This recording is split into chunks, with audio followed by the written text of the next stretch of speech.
Question 3. After 2 months of a 6-month coaching engagement, a client begins missing appointments and not following through on an agreed upon actions.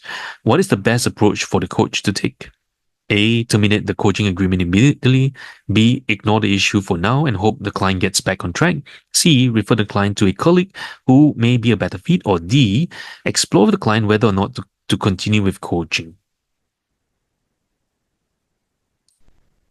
Okay, so this is also very easy, right? Which would be D. Explore with the client whether or not to continue coaching, because it seems that the coaching doesn't have any benefit for the client anymore, right? So we want to kind of explore the client. So that would be the best approach. Okay, so now we're going to go a bit faster. Okay, any questions here so far? So this is quite straightforward. Again, this one, this particular question, it's really focusing on domain 1 and 2. Yeah? Okay, question 4. A client asks a coach for advice about how to carry out a new challenging assignment.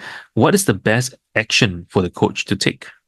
A. Give the client the requested advice. B. Suggest that the client ask their supervisor for advice. Or C. Send the client an email after coaching session with several strategies the client could consider. Or D. Explain the distinction between coaching and consulting and invite the client to identify strategies they could explore together. Okay. D. Yes. Okay, so this is very straightforward as well, right? Exploring together, answer should be D. Okay. Now, question 5. A coach accepts a new client who values the coach industry work experience. So now notice, when you see this word here, client values coach industry work experience. Most likely there's some violation of mentoring. So which is the best action for the coach to take? Offer the coach advice based on their industry work experience, clarify the distinction between coaching and consulting, provide the coach credential in the industry, or suggest engagement goals for the client based on the coach's industry and experience.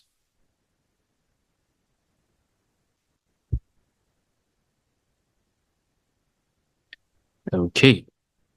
Answer is B. Yeah.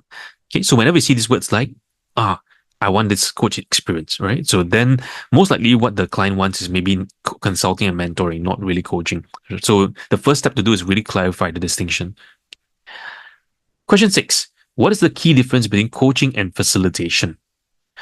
A. Coaching involves giving direct advice while facilitation focuses on asking questions. Or B. Coaching is primarily for personal development, while facilitation is only for professional settings. C. Coaching is a thought-provoking and creative process to support a client to meet their full potential, while facilitation is about guiding group discussions. Or D.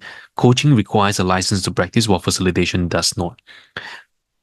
Okay, so here it's very, very straightforward as well, right? Because C is your definition for coaching, right? You see the word definition there, thought-provoking process. Okay. Yep. And then facilitation is about group discussion. Okay. 7th, which of the following represents the most important purpose of silence in coaching? A. To allow a client to process their thoughts. B. To enable the coach and client to hear one another. C. To provide the coach time to think about their next questions. Or D. To provide the client time to think about the right response to the coach question. Which one do you think is the best? Okay, so A should be the one, right? No other answer should be correct. Yeah. So silence here is a coaching technique or a coaching strategy. So this is part of domain number 3, coaching strategies and techniques. So silence is a technique. Okay. Question 8. Respecting a client's perception is a critical element of which coaching competency? A. Cultivates trust and safety. B. Listens actively. C. Facilitates client's growth. And D. Establishes and maintains agreements. Okay, so client's perception. Okay. Okay, A should be the correct A should be the correct answer on trust and safety. Okay, so you see the keywords: client's perception, trust and safety. Okay, so where do you find all these words here? These words are found in your ICF Core Competency. So you can find them in our class notes or the document that I've sent all of you before, and also your observation sheet. Okay. Question 9. A coach asks the client's permission to coach in a new and sensitive area. What's the purpose of this request? A, to allow the client to think through the potential solutions.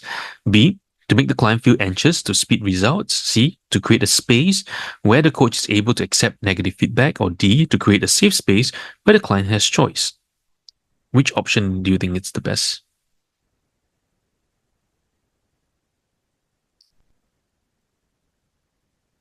Okay, so the keyword here is safe space. So the answer should be D. Okay, so if up to this point you got all correct, all of you are 90% already. See, so easy. Right, 90%. So if you get the last question correct, you are on track to get 100%. Okay, question 10. Using metaphors as a coaching tool, this we talk about in class, is most useful in which of the following situations? A, the coach is teaching a concept. B, the coach wants to nuance a message. C, the client is seeking clarity or meaning. Or D, the client does not see the coach perspective. The answer is C. The client is seeking clarity or meaning. So use metaphors for clarity or meaning making. So usually hear me say this, right? Metaphors are meaning making. And use the client's metaphors to dive in deeper into the client's map of the world to help them gain more clarity.